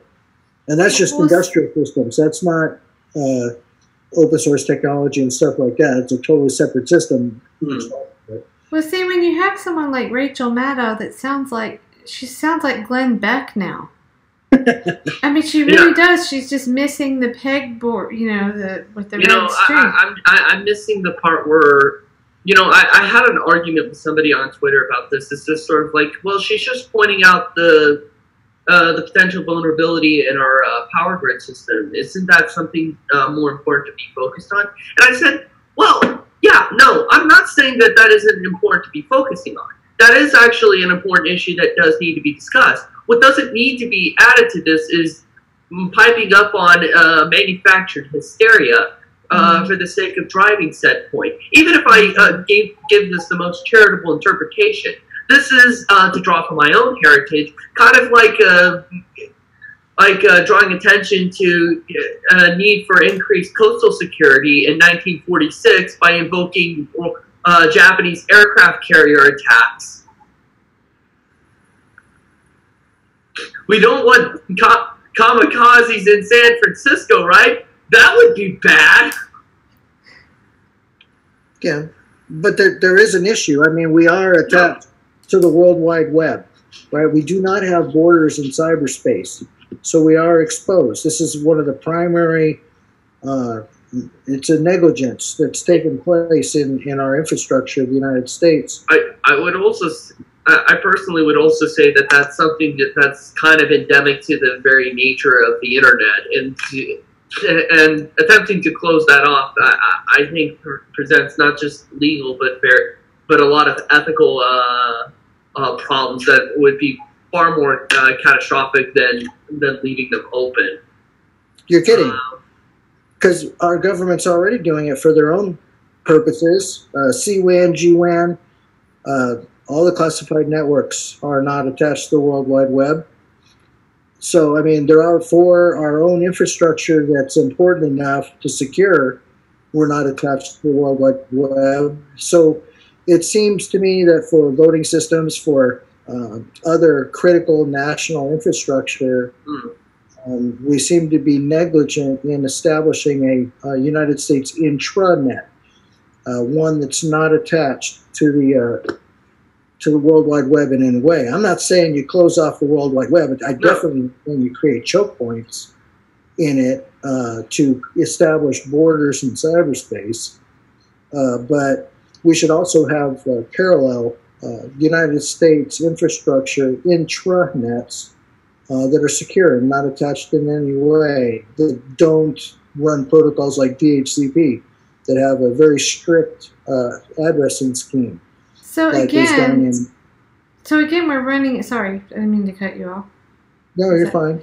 So again, we're running into this problem. See, I'm guilty of this. I like the Russia Gate narrative, as it came out of the DNC, PR machine was bullshit.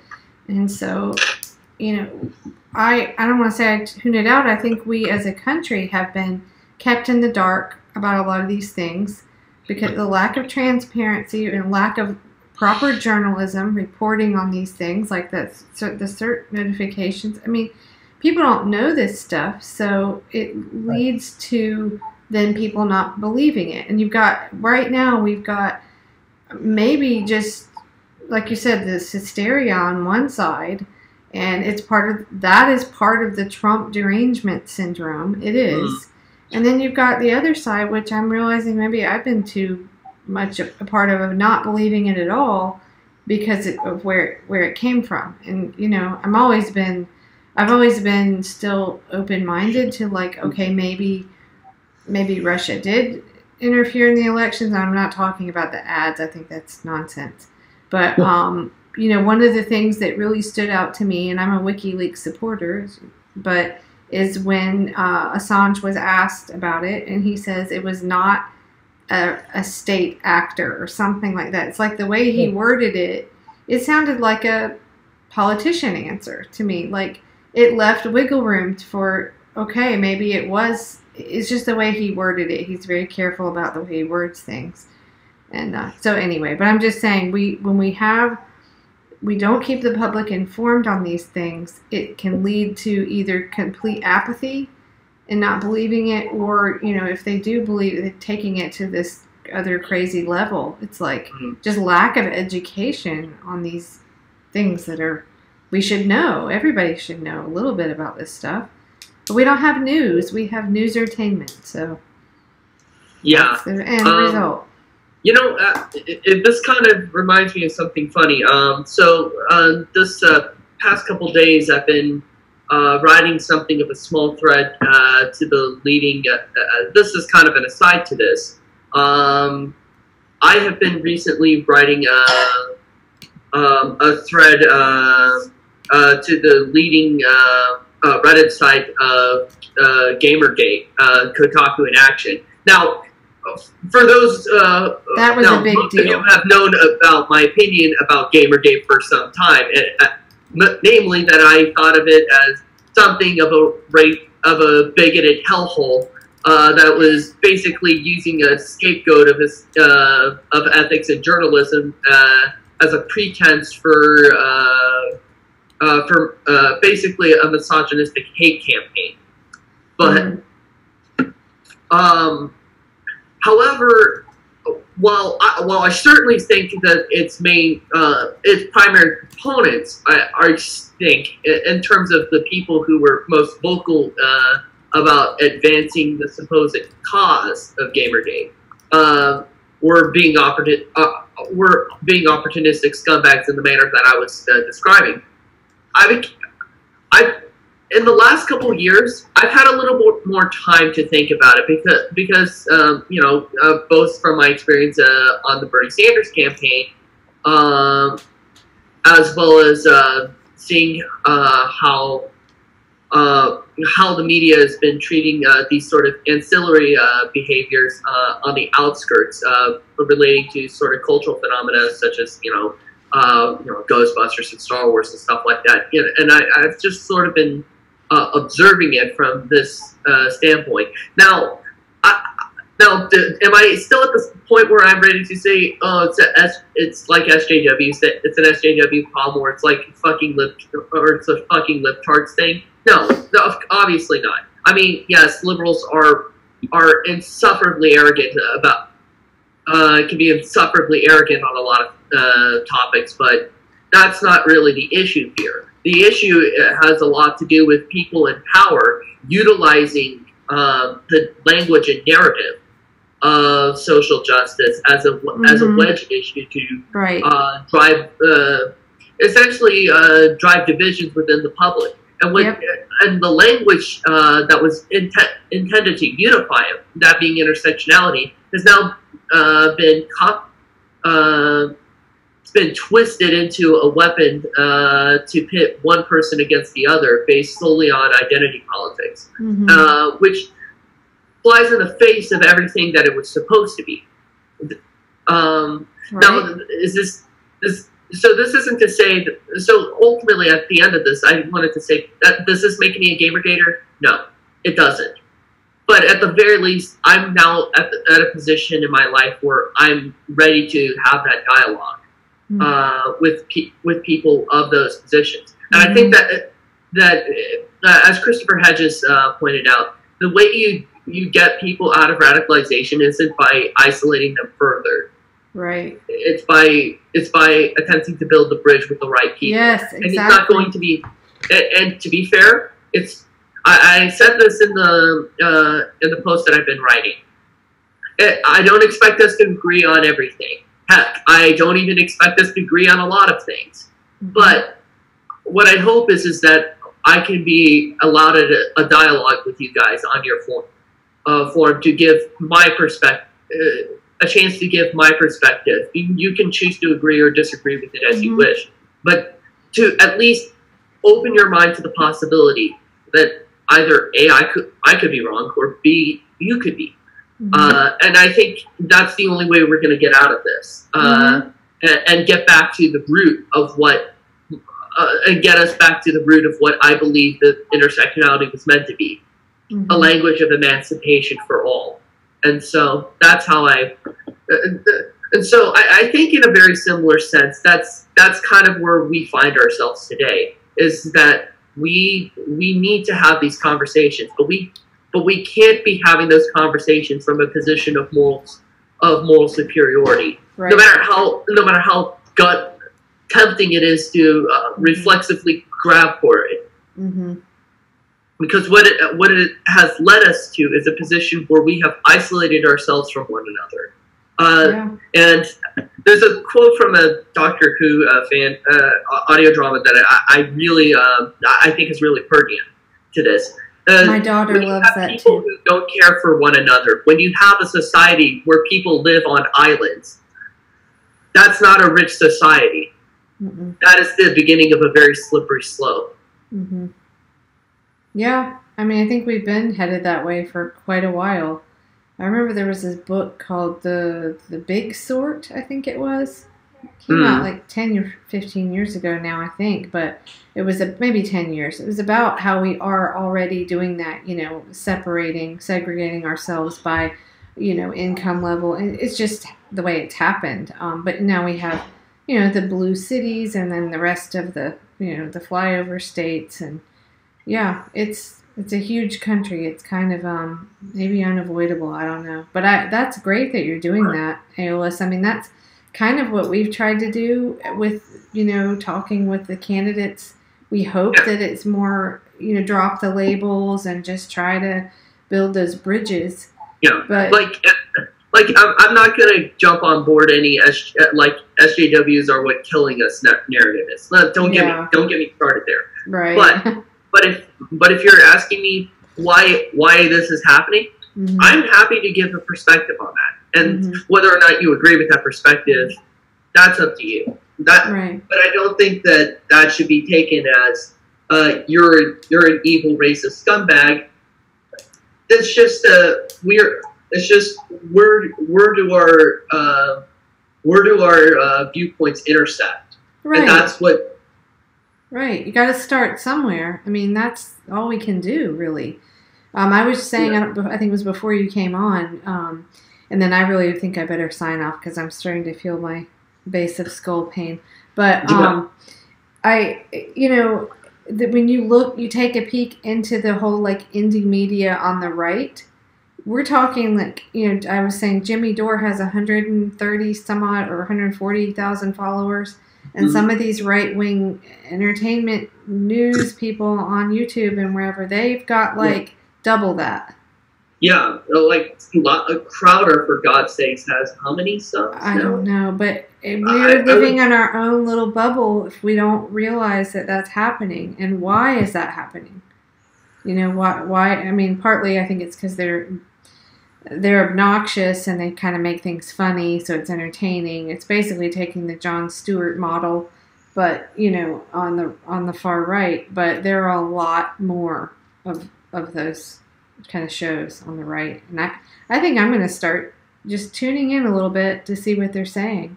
Because why we have to look at it. Why do they have such a big audience? You're a braver person than I am.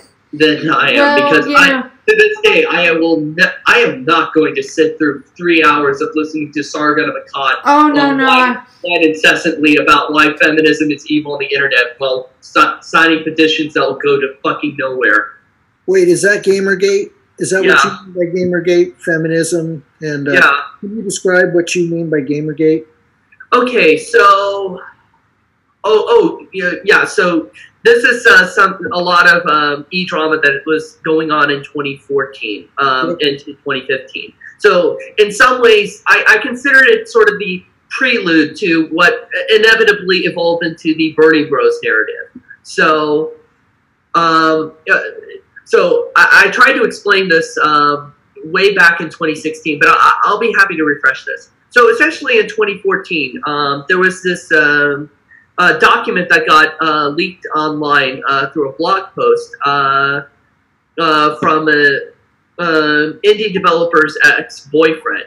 And essentially the entire article was could be summed up to him slut-shaming his ex-girlfriend and accusing her of attempting to solicit positive reviews for a game project that she was developing about depression, by giving sex to a game journalist.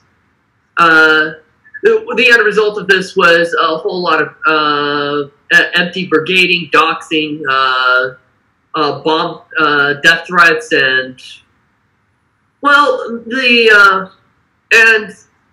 a lot of opportunistic anti-feminist jackasses used this as an opportunity to paint the culture war narrative, amongst which were figures such as Thunderfoot, Sargon of Akkad, Jordan Owen, who led us to the fantastically beautiful, by beautiful I mean utterly atrociously produced documentary called The Speakeasy, in effect, as well as the spawning the birth of Kotaku in Action, which is the thread I was responding to.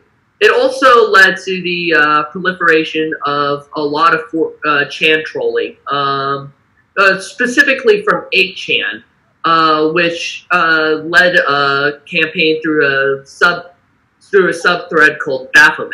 And Baphomet specialized in high-level online cyberbullying and cyber harassment. So they would publish docs, send campaign death threats, and then you had like opportunistic shills who were sycophanting their audiences to harass members that they considered part of the feminist agenda. This included people like Brianna Wu, Zoe Quinn, obviously, and as well as Anita Sarkeesian, who had by this point already become sort of like the internet's punching bag for why everything is wrong about feminism on the internet, even though really she's kind of milquetoast at best in terms of her feminist critique, but that's besides the point. Do you mean Thunderfoot the chemist? Yeah. Dude, that guy posted like 50 videos about Anita Sarkeesian over the course of a year. I don't want to keep Kelly too long. No. Kelly, if you need to go to bed. I need to lie flat pretty soon, but I think Brian wants to show you. So, how about this? He wants to show you something geeky, and then after this is why I'm so tired today, because I've been doing this all day. Okay, we're gonna sign off after you do this, so I don't hurt myself. But okay. All right.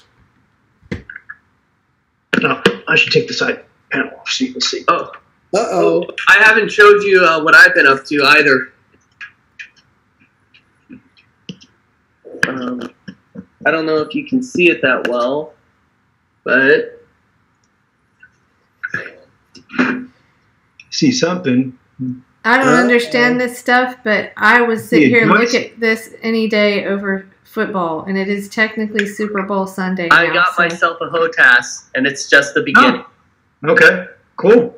Yes. Now I'm beginning my Star Citizen sim pit rig. Awesome. This equipment that I got right here, I'm going to be phasing them out within the next 3 months, and I'm going to be donating them to my school as part of the junior ROTC program. Now, gotcha. I may not be a huge fan of the military, but I do love flying, and I want to be able to share my passion for flight with those kids. So between the two, if it means that I end up enabling the military-industrial complex in the smallest way of just showing them, look how cool flying is, I think I can accept this very, very tiny responsibility concession to my moral my moral grounds for this. They could decide to be commercial pilots. Yeah. I mean, actually, they do have a generic flight simulator in there, too, so it's not like... Oh, there you go. Yeah, they could become commercial pilots. I actually had Combat Flight Simulator 3, too, though, and I was just like, oh my fucking god, how the hell did you get this? Awesome. So what are you playing over there on that machine you're building? I am currently I'm currently optimizing my system for Star Citizen. I'm currently speccing myself to become a fighter pilot, so getting good gear for that is something I consider eminently or preeminently important for me to be able to have on deck. But that's something that's it's going to be something I'm successively building towards long term. 200 million, jeez. Star Citizen, who makes it? Chris Roberts. Chris Roberts and Cloud Imperium are the brainheads behind this. Essentially, it's more or less the same dev team that built the Wing Commander series. Right. Brian, did you want to describe what you built more, or were you just showing it? I think... Yeah, it's a gaming machine. Kind of it's a beautiful one. It's a completely waterproof system. It's pretty. It's pretty. I'm just slightly disappointed by the lack of RGB. I think you need to up your game on that one. I mean, it's actually good that he didn't include any blue. So when he gets home from work, he sees that red, it won't keep him up all night. It's cooler looking than a lava lamp or something. My power button has a blue LED in it. I'm fucked. So how many units is sold of this Star Citizen? Well, that's kind of a bit more difficult for me to say. Around 2 million. I think it's safe to say of those 2 million users who have registered for the game, about 85% of them probably have a copy of Star Citizen. So it's probably the actual in-game user population, maybe around 1.8 million for 50 people a server. Although how many active players are on currently? Probably closer to around 400,000. 400 to 200,000 currently. And you said they're divvying up 50 a server? Yeah, 50 per server instance. Huh. So currently they are trying to scale it up so that they could have more people in one server, so that they could have a single unified server running. Cross realm. I play World of Warcraft. Yeah, so it's kind of like cross realm server, but in order to do that, because this is built on a derivative of the CryEngine, as well as implementing a full physics engine on top of this, there's a lot of more complicated server instancing and database management systems that have to be built in order for it to be able to support any more than 50 players at a time.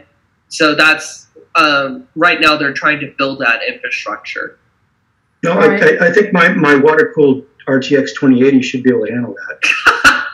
I don't think that's the problem here. The problem isn't your computer now. The problem is that they don't have servers powerful. They don't have servers.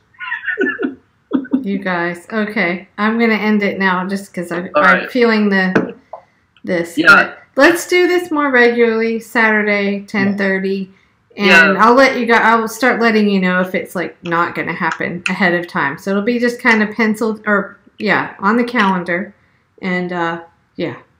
On a side note, before we leave, I would just like to take this as a preeminent time to say two things. Fuck Ryan Johnson and fuck Sargon of Akkad. Okay. Fuck them both. Okay. I have no idea what that is, but okay. I do. Oh, you do. Of course you do. Hey. Well, also you should do. Remember that time we picked an article beforehand, and oh yeah, that was pretty cool. Like, and then we kind of have a topic. I mean, not that. I mean, you can talk about gaming computers. I don't care. We're all over the place, but I thought that was pretty cool because we just picked an article we all read ahead of time and just picked it apart. Yeah, we picked it apart, which was kind of fun.